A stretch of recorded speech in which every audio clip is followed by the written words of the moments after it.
Bonjour à tous, bienvenue sur Connor Wilson, c'est Brax. Aujourd'hui je suis avec Moax. Salut. Pour débriefer des qualifications françaises de l'ETC. Donc il était prévu, comme j'avais annoncé, de faire des vidéos sur le jour 1 et le jour 2. Le fait est que sur place on a eu pas mal de boulot et de choses à régler et à faire. Donc on n'a pas pris le temps de le faire, j'espère qu'on aura le temps de le faire pour l'interrégion.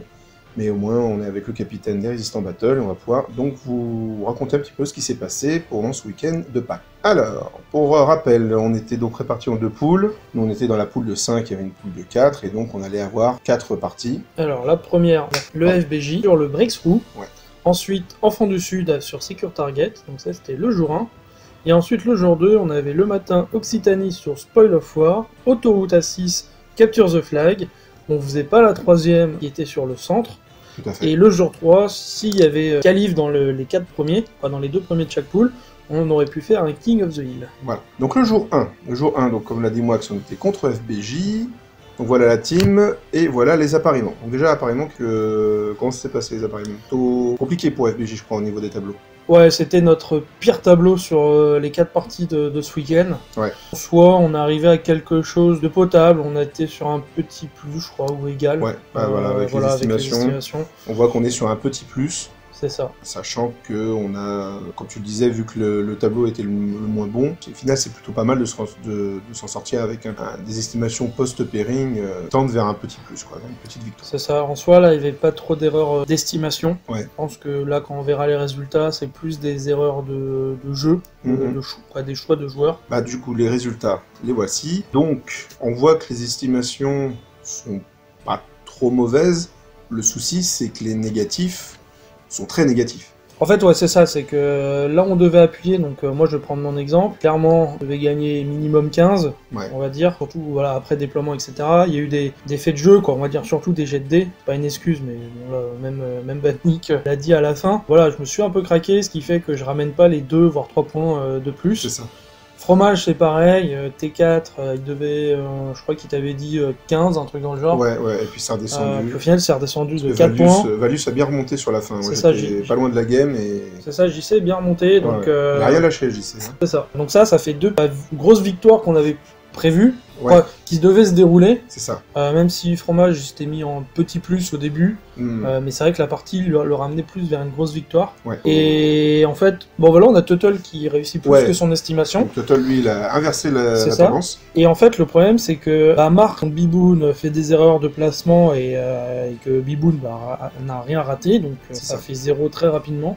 Donc le 20-0 qui fait mal, en plus assez tôt dans la ronde. C'est ça, et GRM, même chose, il y a eu petit craquage, et il y avait une petite open pour remonter, malheureusement les dés n'ont pas suivi, et Quentin a très bien joué, donc il a été puni. Donc voilà, 2 grosses défaites. Pas contrebalancées par nos victoires. Sont pas contrebalancées, voilà, par nos victoires, donc ce qui finit avec un 66-94 pour le FBJ. Ouais, donc pas loin du cap. Hein. Le cap, on le rappelle, alors oui, je ne l'ai pas noté, mais les scores étaient capés à 100 pour le gagnant et 60 pour le perdant. Donc comprenez par capage que, par exemple, s'il gagne 110 et nous on fait 50, en fait on est revenu à 100 et à 60. C'est ça. Là, voilà. Donc, mais là j'ai mis que les scores non capés, hein, pour que ce soit plus simple. Yep.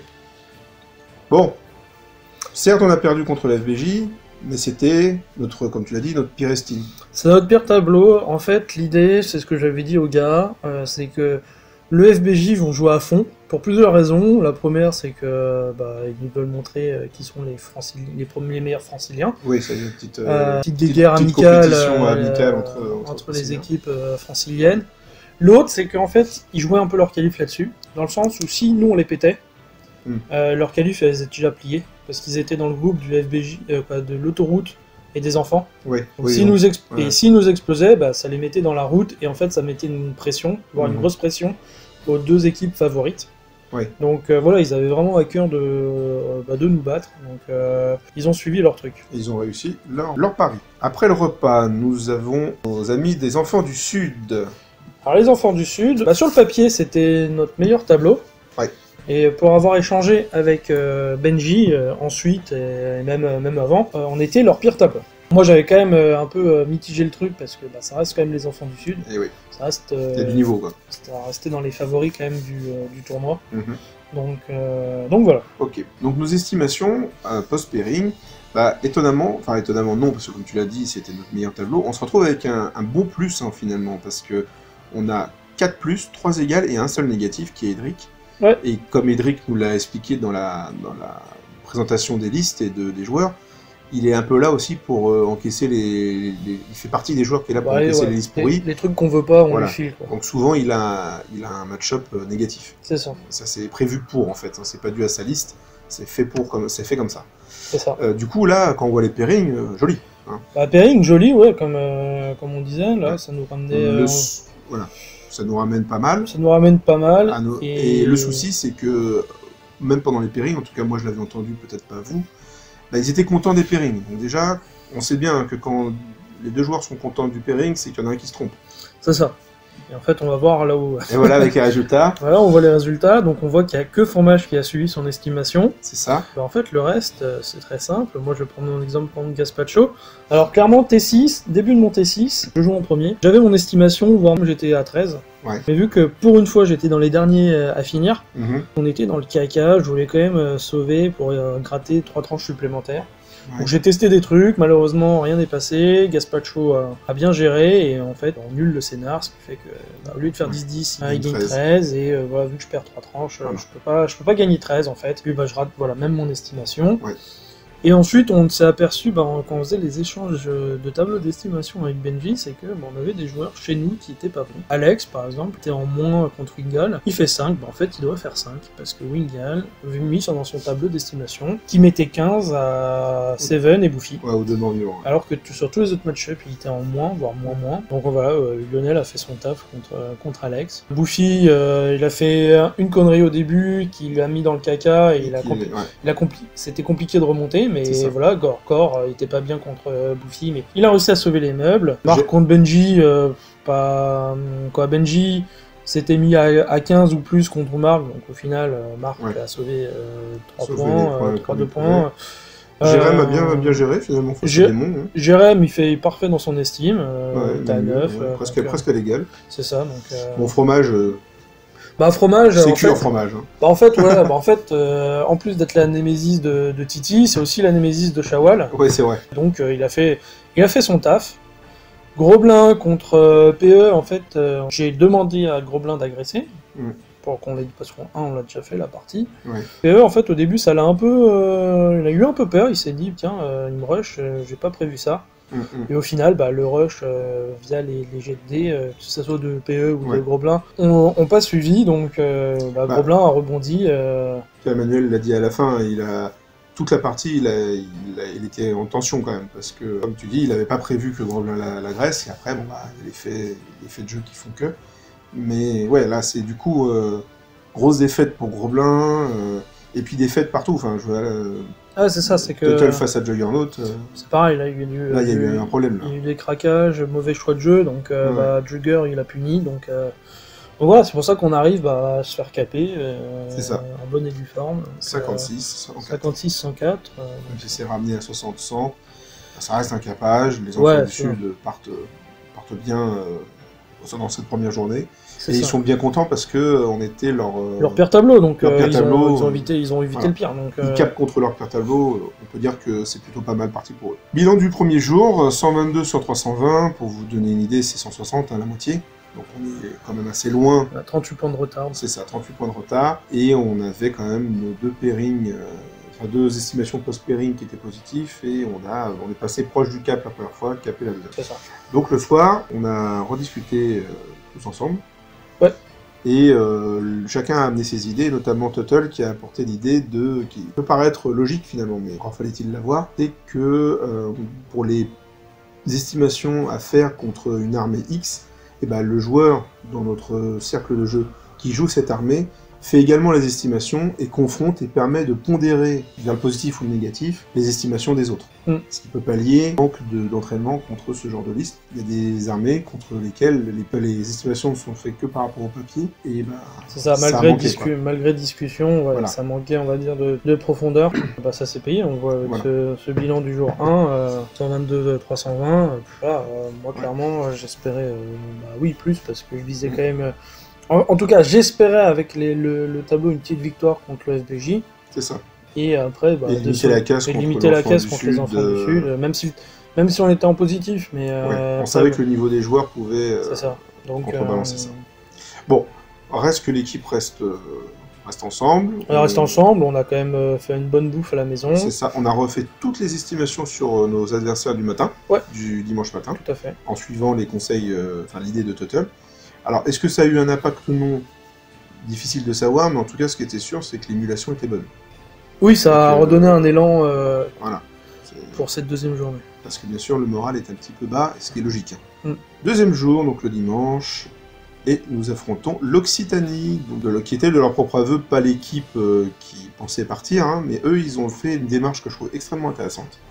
C'est qu'ils sont venus pour tester leur liste de l'interrégion et pour se confronter à un haut niveau de joueurs français, de façon à pouvoir tester, affiner au mieux leurs estimations. Je trouve que la démarche est géniale. Ouais, c'est ce qu'il faut. faire en fait. C'est ce qu'il faut faire, je pense, parce qu'on se dit que les qualifs, on part pas, on n'y va pas. Je pense que c'est pas la bonne solution. Nous, clairement, les résistants, on sait que notre pourcentage de chance de partir est moindre par rapport à d'autres. On y va, c'est justement pour se confronter en 8 contre 8. C'est ça. Contre de très bonnes équipes et de se voir notre niveau français, parce que oui, c'est le seul tournoi, on va dire, officiel en termes de TC, quoi. Ouais, c'est vrai. C'est vrai que ça manque un petit peu, peut-être, les tournois par équipe de 8, mais le problème, c'est que c'est difficile à organiser ce genre de... Donc voilà le pairing. Alors, pairing très intéressant, on a 3 miroirs. Oui. Et on a également notre nain contre leur elfe noir et notre elfe noir contre leur nain, notre CV contre leur ogre, notre ogre contre leur CV, et il y a juste les rois de la forêt qui sont Tuttle et Destro. Tout seuls dans leur bois, mais on va quitter notre match en amplitude en plus. Donc je trouve que le pairing est assez spécial en fait comme en visuel. Et alors au niveau des estimations, on est bien. On a 4+, 4 égales. On est bien, donc voilà, c'était un tableau assez compliqué dans le sens où voilà, ils avaient des listes originales, quasiment toutes écrites ou validées par leur capitaine, donc Elderat. Donc voilà, il y a des listes sur papier, tu savais pas si c'était pour rigoler ou pas. Voilà. Alors c'est ce qu'on appelle les listes maison. Les listes maison, vu qu'elles sont originales, voilà. On sait pas comment elles fonctionnent. Tu sais pas comment elles fonctionnent, tu sais pas combien de temps le mec l'a joué, si ça fait 1 an qu'il s'entraîne avec, ou si le mec il débarque depuis une semaine avec ça. Typiquement, ce que vous voyez sur ma chaîne, ce que je joue moi, c'est une liste maison. Si vous savez pas si vous avez jamais joué avec quand vous jouez l'armée, et si vous avez jamais joué contre, c'est extrêmement compliqué de savoir. On va prendre l'exemple de la liste de l'ogre. Avec, il y a 6 javelots dedans. Ouais, et puis il y a 6 avant-gardes. 6 avant-gardes, du Yeti de partout, c'est une gestion de l'init, parce qu'il faut des malus d'init de partout à l'adversaire. Et même si on peut savoir ce que ça fait en lisant le bouquin des règles, et d'avoir l'avis d'un joueur ogre comme Fromage qui nous dit ce que ça fait, c'est pas évident non plus de savoir comment ça se joue à table. C'est ça. Donc en soi, oui, on a un beau tableau. Normalement, on vise le capage. Donc les résultats sont mitigés. Les résultats sont mitigés. Il y a eu des faits de jeu positifs, négatifs dans les deux sens. Ouais. Moi, je suis le bon exemple aussi. C'est que, au final, mon adversaire a décidé de la jouer. J'ai commencé, et T2, il a plus de sorcière, donc tout de suite, plus de magie. Il lui restait que son général à la fin. Ouais. Donc je l'ai enfoncé. Même chose pour Buffy en miroir et pour Fromage. Oui, Fromage TI3, T4, il one-shot la Queen Bee sur son trône. Sur son trône avec le canon. Donc voilà, et inversement, on a Alex qui rate une charge et qui se fait prendre en sandwich par tous les packs. En fait, Seven avait une charge à 7, et on s'était dit, quand il m'avait demandé ce que je la fais ou pas, je lui ai dit, écoute, c'est une chance sur 2, hein, donc pourquoi pas, sachant que s'il la ratait de peu, s'il la ratait, s'il faisait pas grand chose sur ses dés, des stars ne bougeaient pas trop. Il restait de face contre tout, sauf s'il faisait 5-1. 5-1, et forcément, il fait 5-1, sinon c'est pas drôle. Et donc il se fait prendre 2 flancs par 2 packs. Et pourtant, il remonte. Alors cet affrontement, il a été super intéressant à suivre de l'extérieur, parce qu'à chaque fois que j'allais voir, ça changeait. Ouais. C'est-à-dire que Seven a repris l'avantage au tour d'après, puisqu'il one-shot le mammouth de givre à la magie, quand même pas négligeable. Et après, après il y a eu des trucs et d'autres, et puis l'ogre.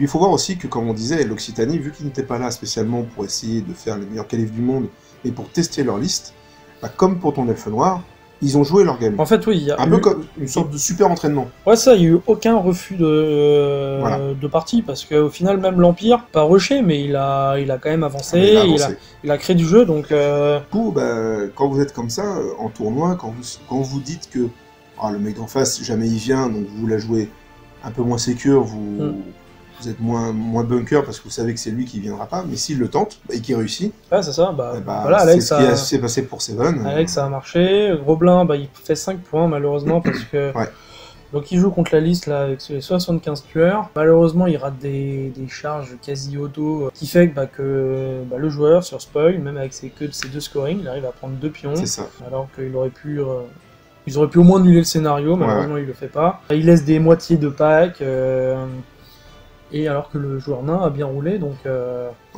malheureusement pour Gobelin, il est puni encore, il prend 5. Et puis, donc je pense qu'Occitanie, alors contre les autres j'en sais rien, mais en tout cas contre nous, ils ont eu un bon entraînement de leur liste, parce qu'ils ont pu les lancer. Le miroir de Vermine aussi était vachement intéressant à suivre. Ouais, c'est eu des hauts et des bas aussi là. Voilà, parce qu'Edric a eu une open dès le début du tour 2, me semble-t-il, puisqu'il a fait son time-out avec moi très rapidement. Il rate tous ses tirs, parce qu'il aurait pu choper la cloche, il aurait pu choper les roues. Et puis en face, il y a quand même un pack de 12 Hulk, donc les anciens Raogres.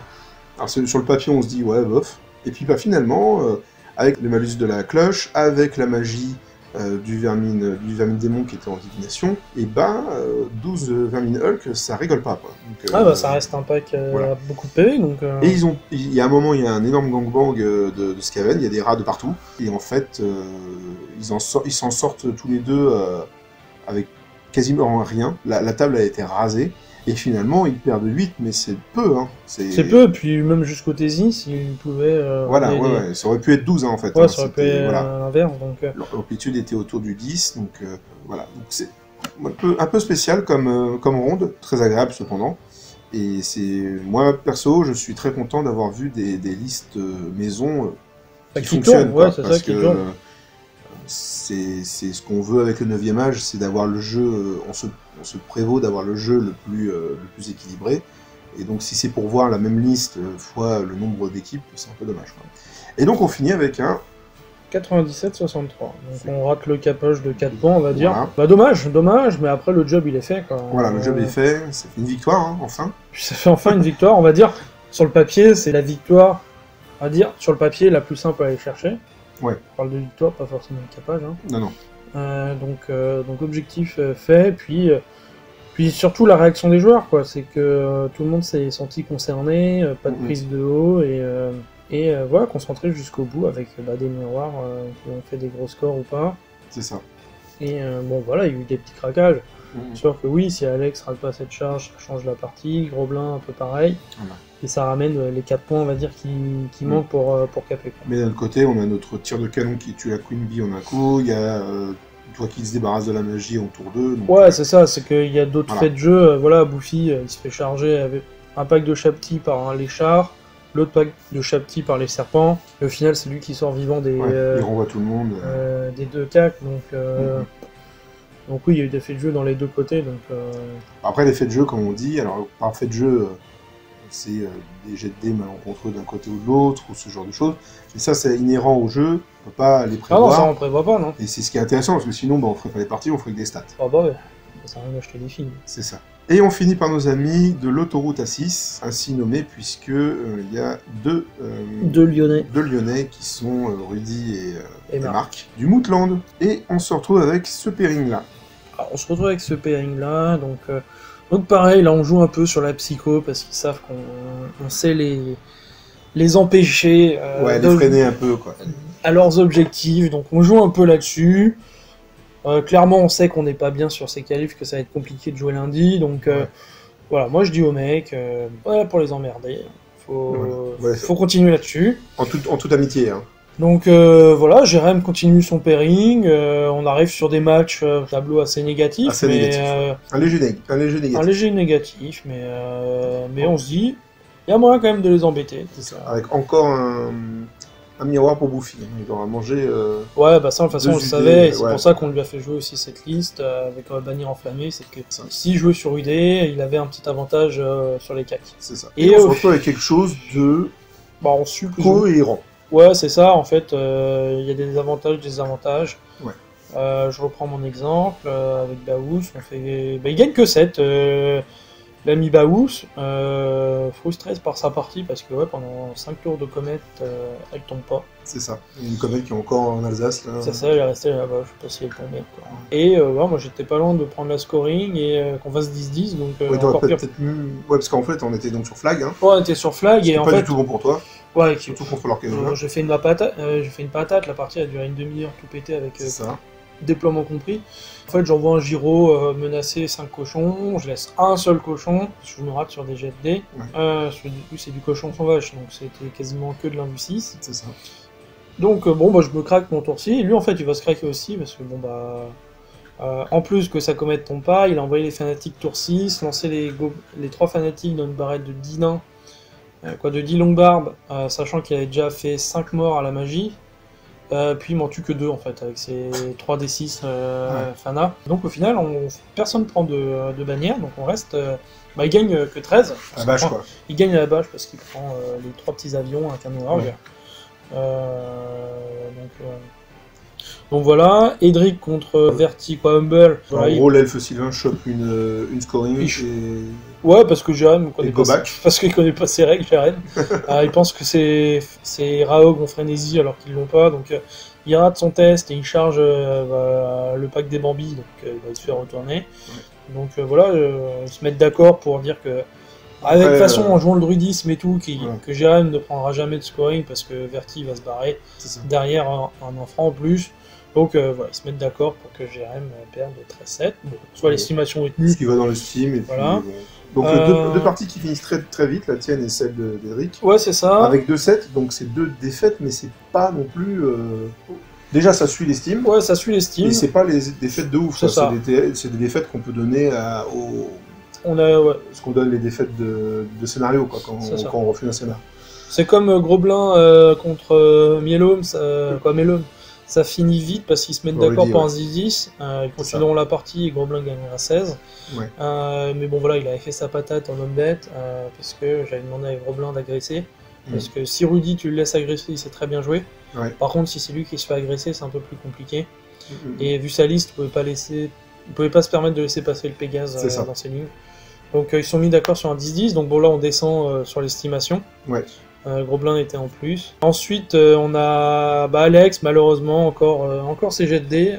Ça n'a pas été son tournoi. Comme il dit, il a fait un mauvais déploiement. Il a pu en profiter. Il pensait en profiter parce que Soul fait pas un super rush. Oui, il fait un demi-rush. Il fait un demi-rush, et en fait, Alex réussit rien, et donc il prend ses S4 malheureusement. Donc, le plus qu'il s'était mis, et on pense que le plus devait être resté en plus. Oui.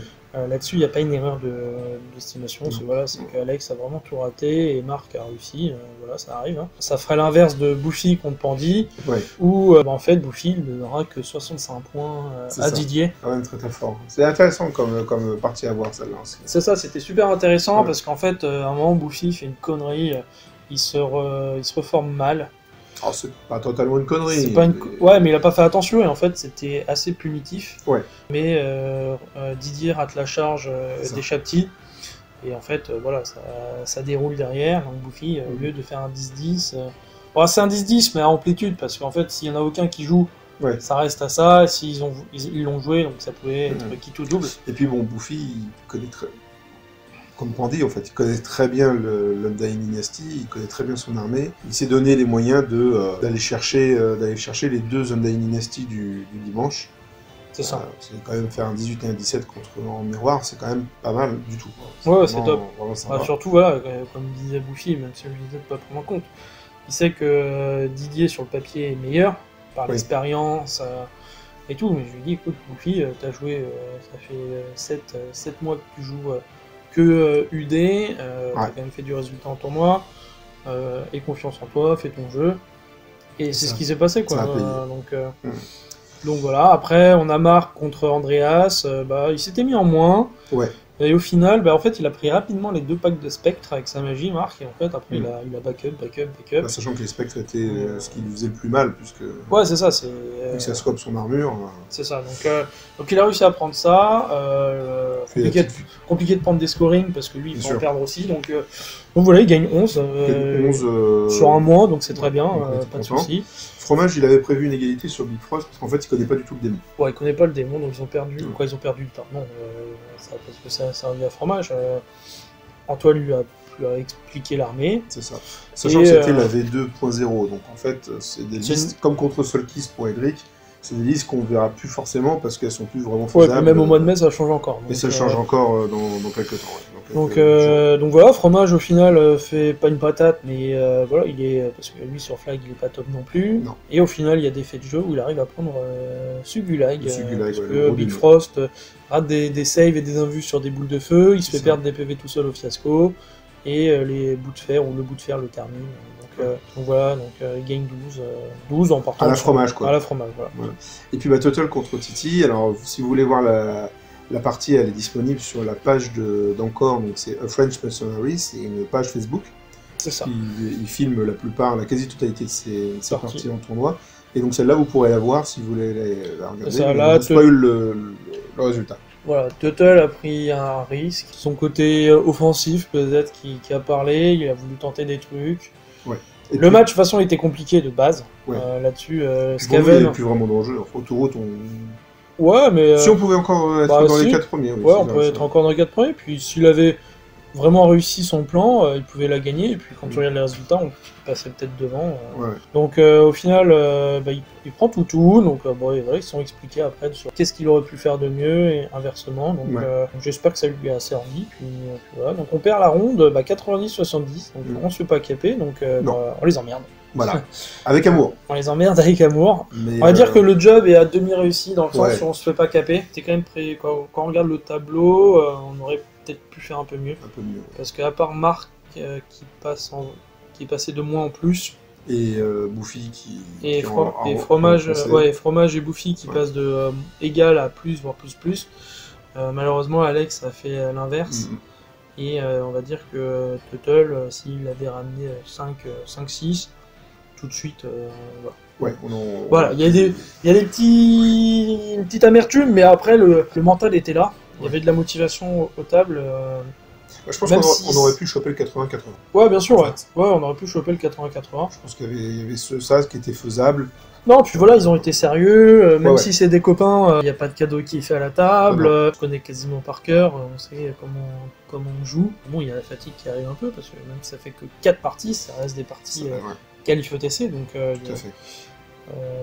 mentalement c'est compliqué.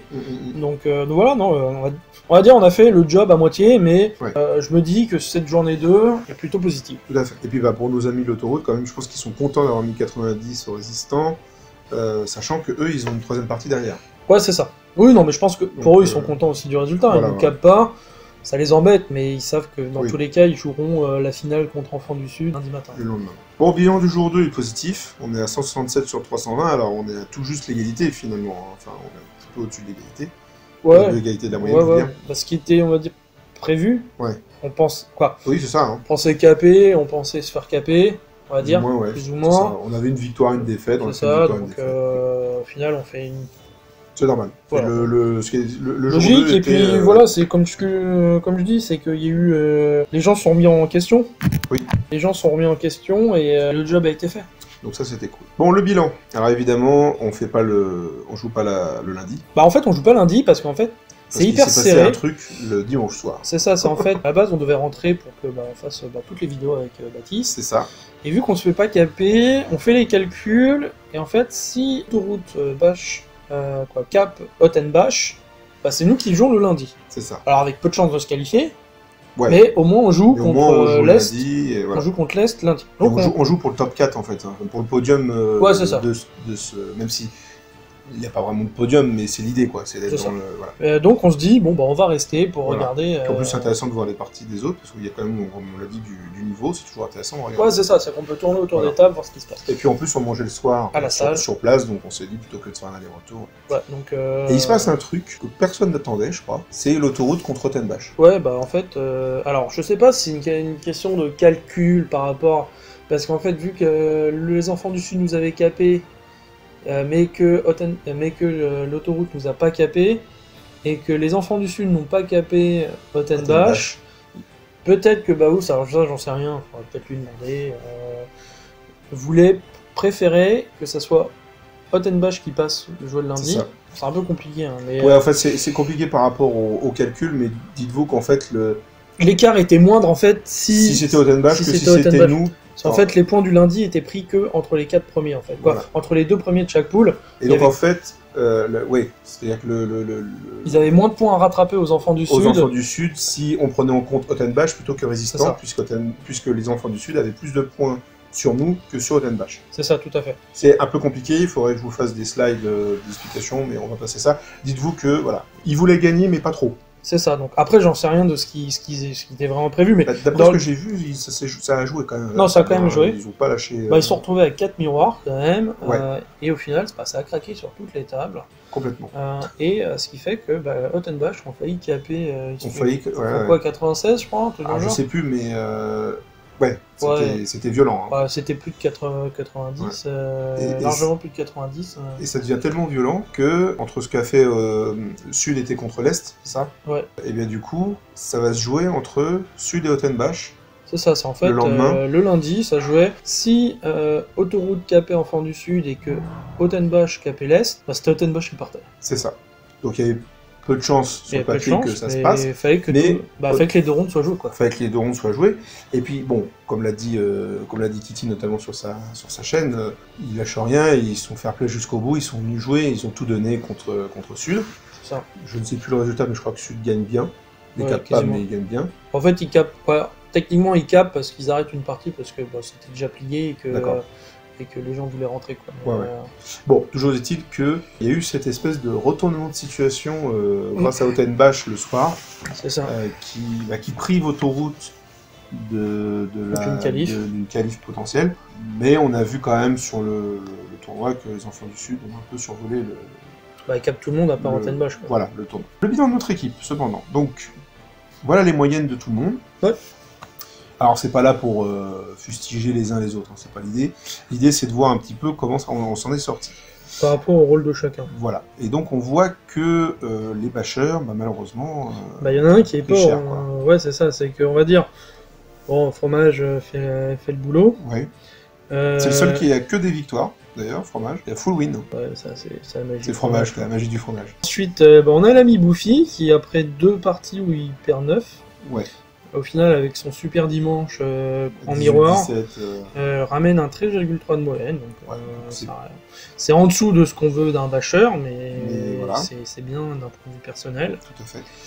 Moi, comme j'avais dit dans la vidéo, je voulais un 12 de moyenne, donc je le rate à 0,5. Ouais. Dire, T'as fait ton estime. Je fais mon estime, je suis pas loin.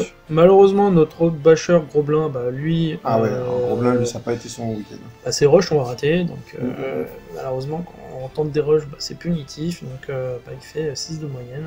Ouais. Donc dommage pour lui, mais, ça avait payé à d'autres tournois, à l'interrégion l'année dernière, ça avait bien payé, là, cette année, ça l'a pas fait, donc... Non, mais c'est bon, ouais. Grosblin, donc, a une moyenne en dessous de la moyenne, dommage, c'est les rushs qu'on peut pas payer. Mais c'est passé à d'autres tournois, c'est pas passé là, tant pis. Ensuite, on a Jérém avec un 6,3, donc un peu en dessous de ce qu'il avait proposé, mais pas loin. Ouais. On va dire il a réussi à tanker ce qu'il fallait tanker. Et puis quand il a voulu pousser, ça n'a pas fonctionné parce que ça fonctionne pas. Ça fonctionne pas forcément tout le temps. Alex, malheureusement, pareil, c'était pas son tournoi. Non. Il l'a avoué par lui-même. Comme il dit, il n'est jamais allé en Alsace ce week-end. C'est ça ne s'est pas passé. Ça ne s'est pas passé pour lui. Un rêve dur à... Il fera d'autres qualifs, je sais pas quand, mais il en fera d'autres. Donc voilà, malheureusement pour lui. Marco, en dessous aussi de ce qui était prévu. Je pense que normalement, il va, connaissant le joueur, il doit tourner autour de 10. Voilà, donc, il manque 2 points, on va dire. Total, pareil, des matchs pas forcément... pas facile. Hein. Pas facile. Voilà, solide mentalement, comme quasiment beaucoup de joueurs dans l'équipe, de toute façon. Donc voilà, bah, malheureusement, voilà, le résultat, on ne peut pas payer. Et donc on se retrouve en total donc AP à 289 points, ce qui donne un 9 sur 20 si on fait une sorte de super moyenne. Ouais. Pour juste voir à peu près ce que ça donne sur 4 parties. Ce qui n'est pas évident 4 parties, hein, on se rattrape moins que sur 5. Ouais, c'est ça, c'est que tu as moins le droit à l'erreur. Donc 9, bon, ça aurait été bien de faire 10. Après, c'est bien par rapport à l'année dernière. Ouais. On doit trouver des positifs. Quoi. Tout à fait, bien sûr. C'est bien par rapport à l'année dernière, où l'année dernière c'était vraiment catastrophique. Donc voilà, on termine 7ème sur 9. Parce qu'en fait, je crois qu'il n'y a pas une moyenne des parties, donc c'est vrai que bah, c'est un peu déséquilibré dans le sens où il y en a qui sont jugés sur 5 parties, et d'autres sur 4. Donc, on fait forcément plus de points en 5 parties qu'en 4. Hein. C'est ça, donc... c'est un petit peu injuste, je trouve, quand même. Un peu injuste, bon, en soi... Mais bon. Quand on fait un T3, c'est un peu dommage. Si on prend en compte le T3, c'est dommage, après, on s'en fout. L'idée, c'est de partir. Mais c'est vrai que quand il y a un T3, on le prend quand même à minima, quand même, au classement. Surtout avec l'interrégion qui arrive, où le T3 est pris en compte. Pour le premier appareillement. Pour le premier appareillement, donc c'est un peu dommage. Ouais, c'est un petit peu dommage. Mais je crois de toute façon que pour l'interrégion, le T3 a déjà été pris en compte avant le résultat des qualifs, il me semble. Bon, alors un petit bilan, donc les négatifs, c'est les axes d'amélioration. Ouais, comme d'habitude, on n'est pas là pour dire... On n'a pas la prétention de partir, donc nous on est là pour se jauger et tout, donc les points, oui, c'est des points à améliorer. Une mauvaise connaissance des match-ups, en règle générale. Oui, bien sûr. Ce qui a donné des estimations faussées. Pas tant que ça. Bah, pas tant que ça, mais c'est quand même ce qui fait la différence dans ce genre de tournoi, c'est parce que le niveau des joueurs, il est là, voire au-dessus, par rapport à certaines équipes. Tout à fait. Donc, faut pas se rater sur les estimations. Et quand on parle d'estimation faussée, c'est dans les deux sens. Parce que, en tant que capitaine, toi, tu as besoin que si ton joueur va mettre 15, il faut qu'il te le dise. Ouais, c'est ça. S'il est capable de mettre 15, il faut qu'il te le dise. Faut pas qu'il fasse ah oui, mais je suis pas trop sûr, donc on va tourner autour de 10-11. En fait, faut pas être si tout le monde fait ses estimations à 10-11, on joue pas. Alors, en fait, c'est ça. Si on est trop pessimiste, bah, c'est vrai que les tableaux sont pas très beaux. Donc, tu sais pas qui jeter, etc. C'est pas facile à faire des estimations. Non, c'est pas facile. Hein. Non, faut être capable de se dire oui, je peux le battre, et sans le dire à la one again, et puis se dire ouais, bah, on verra le jour J, et puis bon, après il y a toutes les parties, enfin, tout ce qui se passe en partie, donc ça... Oui, et puis ça dépend des armées qu'on a. Moi en MSU tir, oui, bah, si mes tirs ils passent, c'est gangbang, s'ils passent pas, bah, c'est moi qui me fais gangbang. Voilà, surtout contre une armée de rush. C'est ça, donc, ça lui fait réussir son rush. Donc... Mais voilà, et donc ouais. Donc il y a ce travail-là à bosser. Ouais. Pas ou peu d'entraînement spécifique. Quand je disais ça, c'était contre les listes du moment, hein, les Nemesis, pour connaître vraiment ce qu'on peut faire quand on tombe malheureusement contre la liste qui est faite pour nous péter, apprendre à ne pas jouer la game et à ramener le plus de points possible. C'est ça, il y a certaines listes qu'on n'a pas travaillé. Voilà, les listes des joueurs habitués au podium. Je pense que voilà, on aurait travaillé, l'exemple qu'on peut prendre, c'est Alex. S'il avait réussi à s'entraîner contre l'Hombet, la liste de Wingal, bah, peut-être qu'au final son estimation aurait changé. Ouais. On aurait vu qu'en fait cette liste est compliquée à gérer. Pour ça, c'est ce cas-là, parce que bon, on en a reparlé le samedi soir, puis j'en avais parlé avec Benji, mais il y en a pour tout le monde. Il y en a pour tout le monde. L'esprit d'équipe un peu fragile parfois, je précise vraiment un peu fragile. Par exemple, je prends l'exemple qui est un peu flagrant, quand on est au pairing, il n'y a pas toute l'équipe autour, donc est-ce que ça sert? On n'en sait rien, mais en tout cas, ça peut être pas mal qu'il y ait tout le monde ensemble, plutôt que d'aller voir à droite et à gauche et parler aux copains et compagnie. Même si Jérém avait pris en main les pairings, et même s'il n'a pas demandé spécifiquement à ce qu'il y ait personne, ou au contraire à ce qu'il y ait tout le monde, je pense que ça peut être pas mal d'avoir toute l'équipe derrière soi. Bon, en fait, l'idée, ouais, c'est le seul moment où on peut être tous ensemble. Voilà. Et en fait, c'est que il y a une réaction tac au tac, en mode t'as ton pairing, hop, tu bosses la liste. Exactement. Et s'il y a un mec qui connaît bien l'armée ou la liste, il te l'explique. Ça évite de courir dans tous les sens en mode il est parti où. Mettons qu'on est à parier contre un nain, hop, Moax il vient vous voir et puis il dit attention, donc cette unité ça fait ça, telle unité chez toi contre cette unité ça se fait retourner, donc fais gaffe, machin, etc. Des choses qu'on va pouvoir faire en amont avec notre nouvelle façon de faire les estimations, mais reste que quand même au moment du pairing, c'est pas mal qu'il y ait tout le monde. Et puis il faut savoir aussi que si le pairing s'est mal passé dès le début, s'il y a eu un couac, il faut réajuster au mieux. Et parfois, l'apparieur principal, donc là c'était Edric, bah, il a le choix entre la peste et le choléra, bah, il sait bien quel joueur à côté pour lui dire, bon voilà, t'as le choix entre ça et ça, non, donc puis voilà, tu veux, quoi. puis savoir que comment l'appariement s'est passé, parce Voilà. qu'il y en a de temps en temps qui râlent parce qu'il faut prendre ça, mais ouais, mais tu sais pas, si la personne arrive au dernier moment, elle voit pas ce qui s'est passé avant, donc de temps en temps, bah, malheureusement, si les estimations sont faussées, de temps en temps, bah, le pairing va être faussé, et de temps en temps, bah, y a des joueurs qui...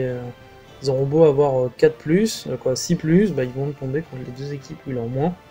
Et bah voilà, faut que la personne sache où elle peut sauver le plus de points. C'est ça. Et voir avec les autres joueurs donc, comment elle peut faire. Donc voilà, c'est pour ça, c'est un détail, c'est un exemple. L'esprit d'équipe en règle générale était quand même très bon. Mais c'est juste, voilà, essayer de peut-être travailler encore plus sur ça, être ensemble en permanence en fait. Les plus, parce que bien sûr il y en a, l'ambiance générale, avant, pendant et après le tournoi. On va dire que depuis la montée dans les voitures jusqu'à ce qu'on les dépose aux gares ou chez eux, bah, les joueurs étaient tous ensemble. On a été une bande de 9 potes, amis même. La compagnie de Torine. Voilà, c'est ça. Ensemble. Ça s'est mal passé le premier jour, comme vous l'avez vu. Bah, on est resté soudés. On est resté soudés. On n'a pas accablé tel ou tel joueur. Tous notre part dans ces résultats-là. Donc c'est vrai que l'ambiance, bah, comme tu dis, c'est que du début jusqu'à la fin. Nous, c'est vrai que quand on part en tournoi, surtout quand on part en bande comme ça, on le prend vraiment comme week-end entre potes. Voilà, on y va pour se marrer, quoi. C'est ça. Moi, je le dis souvent, c'est que moi, c'est une porte de sortie, quoi. On a tous nos problèmes au boulot, en vie personnelle, etc. C'est pas pour en rajouter dans le jeu de figurines. Donc moi, c'est vrai que quand je vais dans ces trucs-là... Après, bien sûr, il faut savoir identifier ce qui ne va pas avec tel ou tel joueur ou telle attitude. Mais... on n'a pas eu à se plaindre de l'attitude des gens d'ailleurs, hein. Je veux dire, il y a un beau fair play dans l'équipe. Je pense que ça s'est ressenti auprès de nos adversaires également. Donc voilà, ça par contre, je ne veux pas dire que c'est une marque de fabrique des résistants, mais on est quand même... Bon, on prend pas 30 points de péno à lire. Voilà, c'est ça. Petit cadeau. Je t'aime, Titi. C'est pour toi, mon Titi. Suivi des consignes générales et personnelles, donc ça c'était au niveau de l'équipe, c'était vraiment bien, même s'il n'y a pas eu des consignes transcendantales qui retournent la façon de jouer des joueurs. Quand on demande de pousser, ils poussent, quand on demande de défendre, ils défendent. C'est ça, quand je faisais mon pitch du début de ronde, voilà, les gens ils étaient concernés, ils écoutaient. Quand ils prenaient leurs 3 minutes avec Baptiste ou avec moi quand je finissais, les ordres respectés, hein. Loin de là d'avoir la science infuse. Mais en tout cas, si on se mettait d'accord sur une prise de décision, elle était suivie. On part du postulat que quand t'as le capitaine ou le coach, peu importe, la personne qui gère le timeout, qui te conseille de faire un truc, ou qui te dit de faire un truc, il y a une consigne générale, une consigne personnelle, alors ça ne dédouane pas totalement le joueur, parce qu'il faut savoir suivre correctement la consigne, ou dire non, c'est de la merde ce que tu me dis.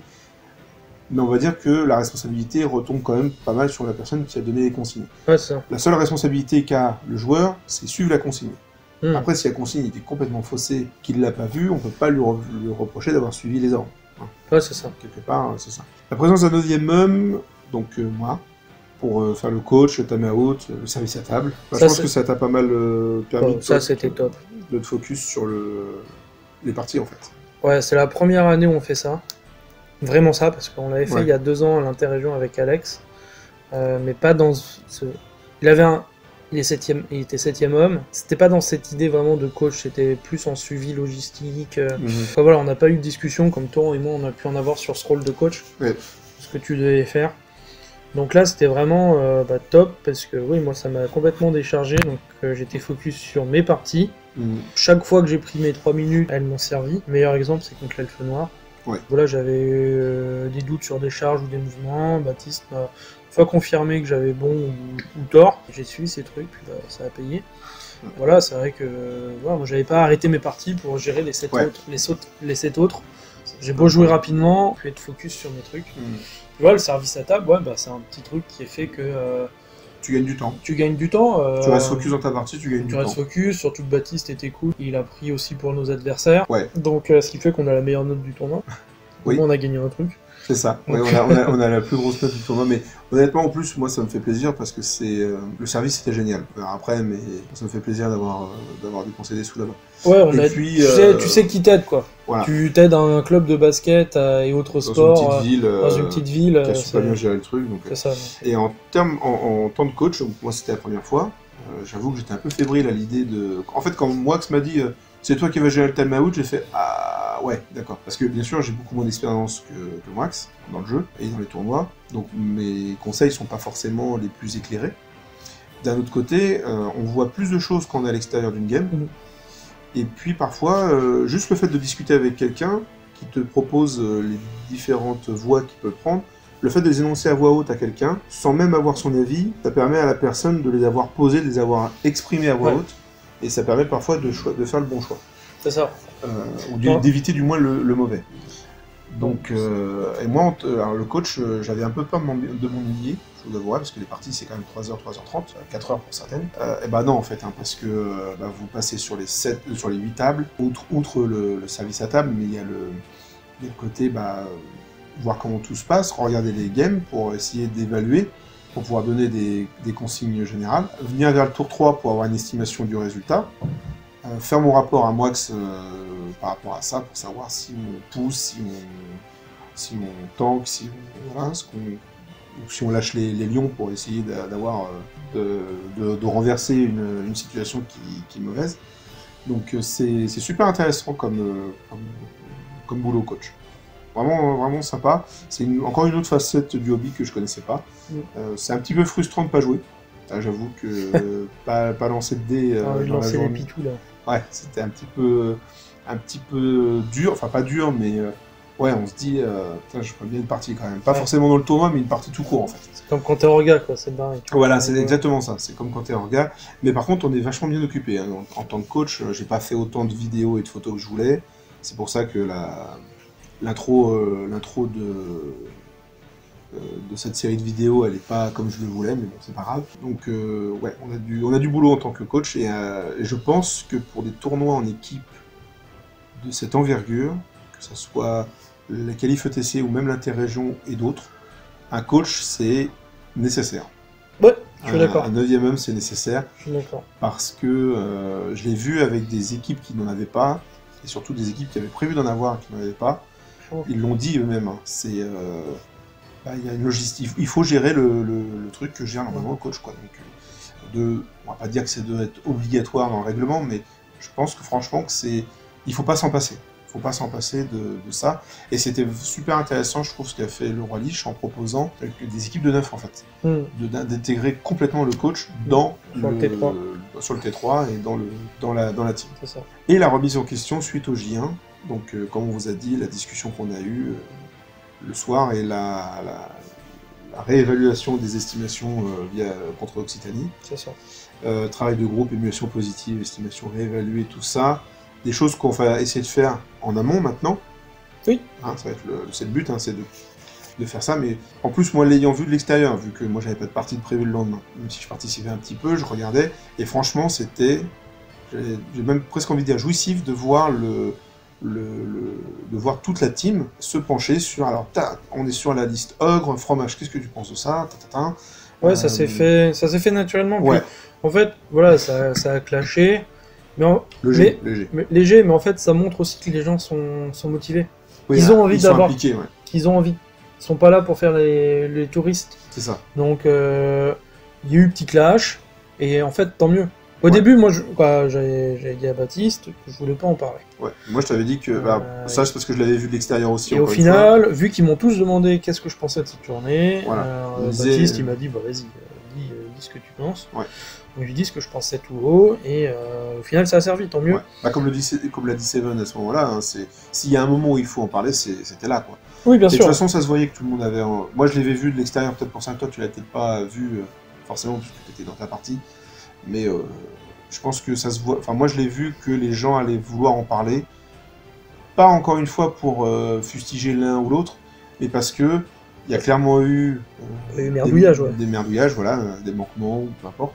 Et il fallait essayer de comprendre. Oui, non, mais ça, là-dessus, c'est pour ça que c'est un plus. Et ça a été extrêmement positif.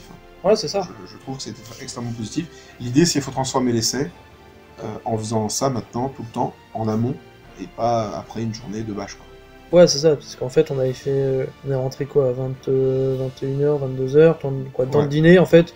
On a fait ce travail-là à 23h sur Occitanie, à minuit. Moi, clairement, j'avais besoin de dormir. Donc, on n'a pas enchaîné sur Autoroute A6, peut-être. Non. Peut-être que ça aurait permis de faire un meilleur résultat pour eux. Ouais. Bah après, on était parti du principe que c'était des gens et des listes que vous connaissiez, parce que vous les avez déjà affrontés, et que les estimations, normalement, étaient pas trop mauvaises. Voilà. Puis j'avais espéré fromage contre Thibaut, donc c'est ça. Ça faisait un 20 facile, donc, mais ça s'est pas fait. Et ça s'est pas fait. Trop fort au pairing. Et donc bah, finalement, les gagnants sont les enfants du Sud, donc félicitations à eux, bravo l'équipe de Benji. Super boulot de Benji, qui, malgré l'absence de Vince, su motiver ses troupes et proposer à Vince de partir quand même cette année à l'ETC. Yep. Parce qu'il m'a dit qu'il prenait la place de Shawwal, qui sera coach pour l'équipe de France. Voilà. Donc, ce qui est bien, c'est que toute l'équipe qui était au qualif, elle part. C'est ça. Ils prennent quand même Vince, qui n'a pas vraiment de preuves à faire, je pense.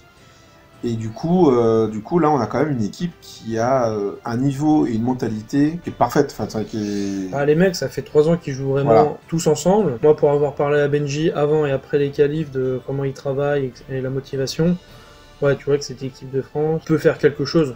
Survoler les qualifs. Mais tu vois que les mecs à table, il n'y en a aucun qui stresse, quoi. Non.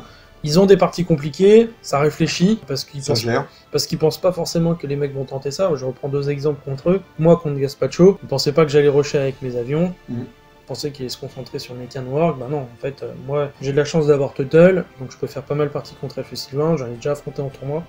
Bah ouais, moi je joue beaucoup avec mes avions. Si l'avion il arrive à survoler une barrette de forestier ou d'éclaireur, j'ai de grandes chances de passer dessus et ça m'enlève une grosse épine de pied. Ouais. Même chose, Grosblin contre PE. Grosblin, il a rushé parce qu'il a déjà fait la partie contre moi. Il y a une open de l'exploser et de pas que subir, parce que s'il restait derrière, il subissait. Il prenait le même score de toute façon. Donc autant le prendre en jouant. Exactement. Et en se laissant des opportunités de gagner. Donc et voilà, PE avait pas vu que Grosblin allait pouvoir le rusher. Donc voilà, ces mecs, ils ont su réagir à ce que on le proposait. Je pense qu'ils ont fait ça sur tout le week-end. Bravo à eux, quoi. Ouais, bravo à eux. C'est pas du tout une victoire volée. Hein. C'est une victoire méritée. Et puis on sera derrière eux pour le soutien à fond. Pour le TC, un soutien à fond. Benji, t'oublies pas mon polo. Voilà, je suis pas au courant, mais ramenez-nous des dés. Ouais, ramenez-nous des dés. Ce serait cool. Puis, bien sûr, on sera derrière eux. Il y a une page Facebook, je mettrai le lien dans la description de la vidéo. Ouais, pour les suivre, parce que ils ont une très bonne communication, quoi. Quand ils étaient partis il y a 2 ans, avec les lives et tout, c'était top leur suivi. On se sentait vraiment dedans. Comme il y a 3 ans, quand c'était l'équipe avec Titi. Bien sûr. Il y avait un vrai suivi, on se sentait vraiment dedans. Ouais. Il y avait un suivi également l'année dernière avec l'équipe de l'Est. Mais ça dépendait des jours en fait. Ils sont chargés, On avait tous les résultats et tout, mais on avait moins de vidéos. C'est vrai. Donc continuez, refaites ce que vous avez fait il y a 2 ans, c'était vraiment top. Et puis nous, on continuera à vous soutenir parce que on est très contents finalement que. On sait que notre équipe a un niveau. C'est ça. Qui rigole pas. Donc, voilà. Vince, tu pètes Furion. Ah ouais, cette fois tu le pètes. Pas de triche au lac. Les retours du tournoi. Alors, en négatif, et donc ça c'est absolument personnel. Ouais, c'est ce qu'on pense nous à ce qui peut être amélioré. Quoi. Voilà, c'est ça. C'est l'absence d'arbitre officiel. Alors par arbitre officiel, j'entends que Raph, donc le roi Lich, a tout géré au niveau de l'organisation. Et vous verrez que c'est dans les positifs évidemment. Le seul truc, c'est que, étant donné qu'il était joueur, c'était logique aussi qu'il ne puisse pas être arbitre, il ne peut pas être jugé parti. Le problème, c'est qu'il n'y avait pas quelqu'un de neutre vers qui se tourner en cas de souci, en cas de questions officielles sur l'ensemble du tournoi. Je ne vais pas rentrer dans les détails des questions qui auraient pu être posées. L'idée, c'est qu'on s'est retrouvé un petit peu... moi, je me suis retrouvé un petit peu à devoir gérer un problème qu'il y a eu en ronde 1 et à pas savoir, en fait, vers qui je me tourne.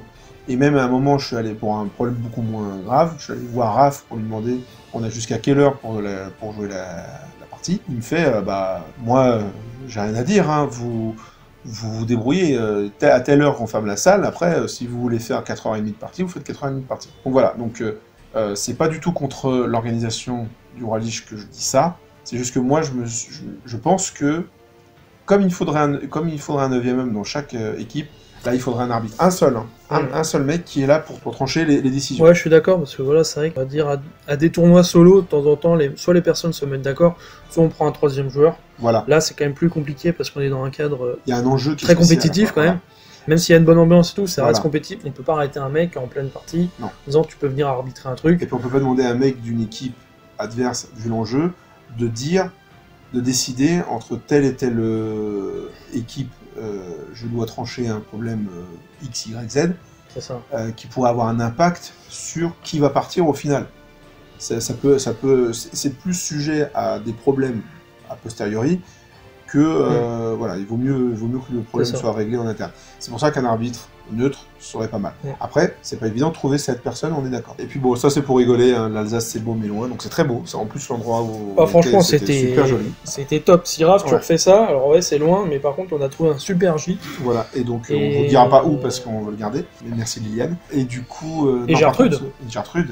Et l'Alsace c'est super joli, et la salle est top, enfin on va y venir. On avait le temps et tout en plus. Voilà, on avait le temps, tout était nickel. Alors, franchement...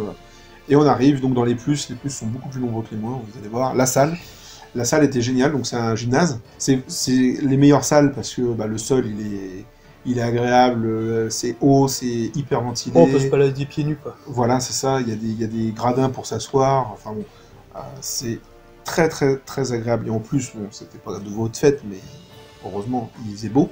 Ouais. Non, puis comme dira, c'est vrai que ça aurait été plus compliqué si on était 10 équipes. Avec un travail de plus, on était un peu plus serré. Ouais, mais je pense que ça rentrait. Non, mais ça rentrait, hein, il avait dit qu'il n'y avait pas de souci. Mais c'est vrai que là, on avait largement d'espace. Moi, quand je faisais mes parties, j'avais l'impression vraiment d'être tout seul, quoi. Ah oui, c'est ça. Alors, il y a certaines personnes qui n'aiment pas trop parce que pour discuter, quand vous n'avez pas de 9e homme, et là on revient sur le 9e homme, si les tables sont vachement éloignées, quand il y en a 8, si le capitaine il joue sur un des extérieurs pour savoir ce qui se passe à la 8e table quand il est à la première, c'est hyper compliqué. Surtout quand elles sont loin. Mais, et là c'était l'un des avantages de l'espace autour des tables, je veux dire, on pouvait tous tourner, on pouvait s'asseoir aussi à 10 autour d'une table pour regarder la dernière partie. Donc c'était vraiment, vraiment super. L'assise, les tables en elles-mêmes, hein, qui étaient à une hauteur qui était nickel, avec de la place pour mettre tout le matos, les cartes, les dés, les machins et tout sur le côté, voire les morts. Donc vraiment une super organisation. Et là, tout ce qui est au niveau de la logistique du lieu, que ce soit le parking, la salle de restauration qui était juste à côté mais séparée, on était tous assis, il y avait des vraies chaises, les sanitaires qui étaient propres. Donc c'est des détails mais qui n'en sont pas, parce que quand on passe tout un week-end là-bas et que on vient de se taper une partie de 3h30 bien tendue, on est content d'avoir un environnement c'est ça. Vraiment... Moi si, je mettrais peut-être juste un petit bémol sur la salle de restauration. Bon, vu qu'on n'était pas nombreux, on aurait pu espacer un peu plus les tables. Oui, c'est vrai. C'est vrai qu'on était collés et qu'on a un gabarit un peu imposant. C'est ça. Bon, on était un peu proches, mais c'est un petit bémol. C'est un petit mini bémol. En parlant de la restauration, donc la restauration est tenue du bar par l'association sportive de Westhouse. Excellente. J'ai pas d'autres mots à dire parce que ils étaient nombreux, ils étaient tous là. C'est pas du tout des joueurs a priori. Hein. C'est vraiment des joueurs de l'association sportive. Voilà, de l'association sportive. Hyper accueillant. Il nous a servi. On était servis rapidement, ils nous ont aidés à porter les plateaux, les machins, etc. Le midi, ils nous ont donné à manger pour la semaine, je pense. Je crois que j'ai fini aucun de mes repas. Bon, moi j'ai pas fait quelque chose de bien, hein. J'en ai repris à chaque fois parce que c'était super bon. C'était simple, hein. Les plats étaient simples. Bouffy a fait animer nos assiettes. Oui, on avait notre poubelle de table. Mais non, franchement, c'était bon, c'était copieux. Ah ouais, non. En tournoi, parfois c'est dur le midi, hein, et ils ont été top, vraiment top, super bien organisé, le roulement avec les chariots. Tu te posais, t'avais tout sur un chariot pour ton équipe. Et ils venaient et tout, le système des tickets qu'avait fait Raph était bien. Donc franchement là, rien à dire. C'est comme le dimanche soir là, les flamme coach. On a une flamme coach par personne. Ouais. Et en bonus, on en avait 3 en sucré. C'est ça. Et même si on en voulait d'autres, c'était 5 €, c'est ça ? C'est 5 € l'une, sachant que c'était fait devant nous, quoi. Devant nous, hein, c'était en live, hein, c'était pas des trucs des congelés ou quoi. C'est ça, donc franchement là-dessus... Nickel, franchement... on fait un super boulot, j'espère que ça va bien les aider. Perso, moi j'ai envie de refaire un tournoi là-bas, pas forcément une qualif, hein, mais un tournoi là-bas, quoi. Organisé comme ça, c'est... c'est comme ça rejoint la joute du doc. Voilà, exactement. Franchement, là-dessus... donc l'Est nous a montré en 2 tournois qu'il y a vraiment du... Ouais, comme j'avais débriefé sur, je sais plus le truc sur le forum des capitaines, j'avais dit que cette année, j'ai fait 2 tournois à Alsace, 2 tournois en termes d'organisation.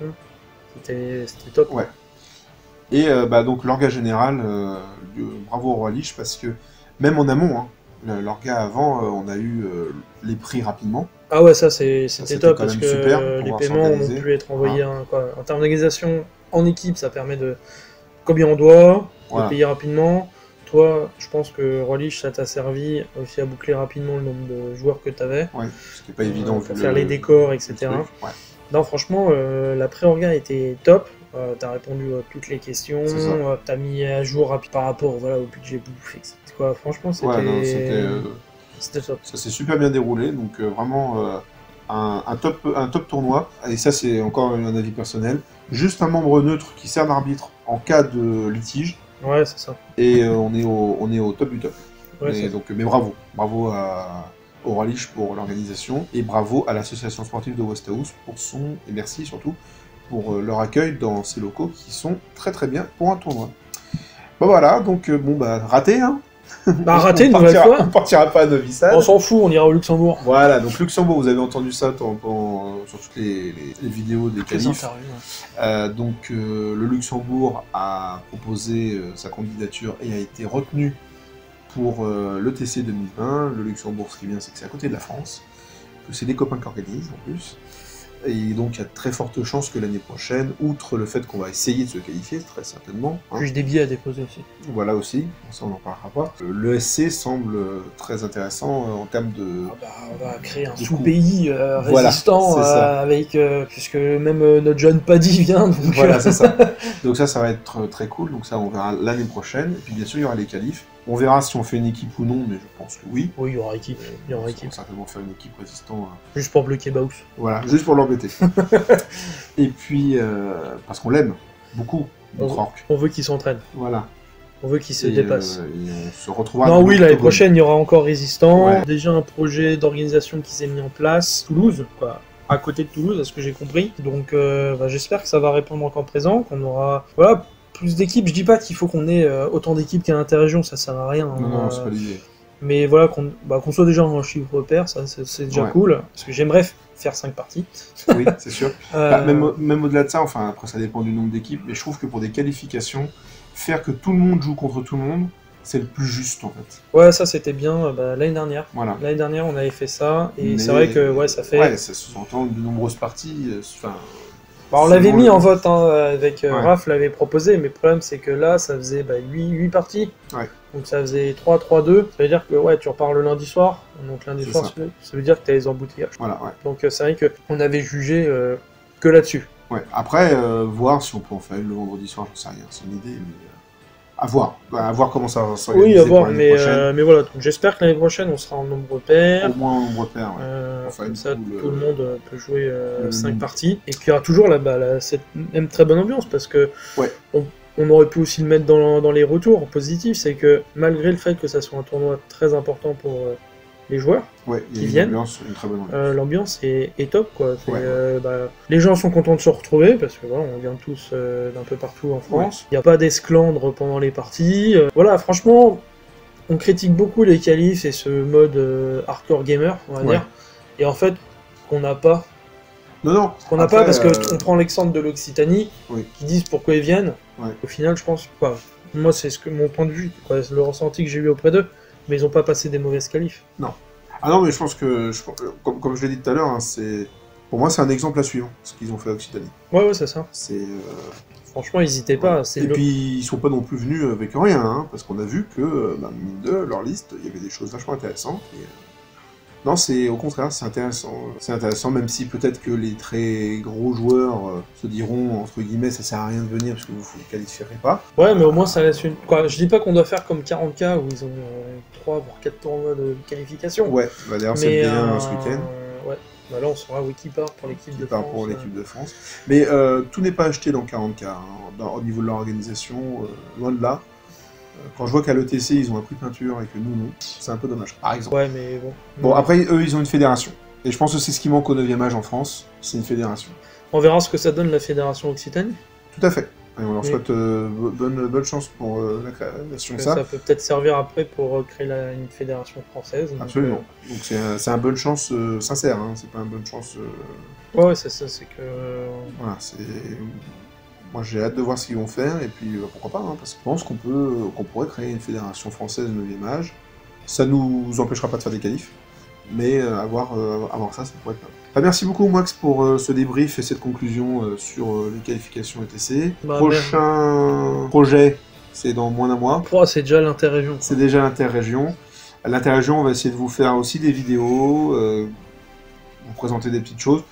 On s'avance pas sur ce qu'on va faire. Ouais, parce que là, tu joues. Ouais, je joue, donc ça va être encore plus compliqué. Il joue, on verra si notre logeur Damien de Marquis, alias Andy... Il va revenir au 9e âge parce qu'il n'a pas trop de choix.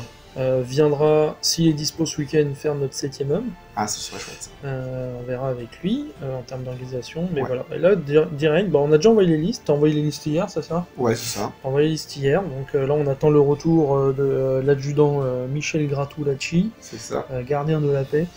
Alias Ganda, hein. Alias Ganda, qui doit nous faire, nous les envoyer, et que Tarty nous envoie le pairing de cette ronde 1 pour qu'on commence à travailler sérieusement cette interrégion. Tout à fait. En tout cas, j'ai hâte. Ouais, moi aussi. C'est court le délai, mais au moins ça permet de rester dans une dynamique de tournoyeur. C'est ça. Et puis après les qualifs, faut se remotiver pour l'interrégion. Je pense qu'on est plus motivé en fait du fait d'avoir des qualifs un peu en dessous de ce qu'on avait espéré. Ouais, et puis à ce que j'ai vu et à ce que j'ai entendu, c'est que entre eux ils ont discuté. Pas forcément avec moi, mais ils ont discuté entre eux, ils ont les pour et les contre. Donc ouais, je pense qu'il y a eu un travail sur soi. Donc j'espère que ça va permettre de booster cette interrégion. Ouais. Parce qu'on a une 2e place à sauver quand même. C'est ça, ouais, tout à fait. Et puis avec une équipe un peu nouvelle hein, dans sa composition. Enfin. Non, on reste. Ouais, mais tu joues pas nain quoi. Oh putain, on verra ce que tu vas jouer. Mais... Je joue pas nain, il joue pas nain. Je joue l'armée de fromage. C'est ça. Donc non, voilà. Donc ça va être, on va faire des vidéos là-dessus. Et puis donc, je vous remercie tous pour nous avoir suivis, nous avoir écoutés. Et puis on vous dit à très bientôt pour l'interrégion. Ce sera les prochaines vidéos du Clan de Russell. Donc à très bientôt. Cette putréfaction sur vous. À plus.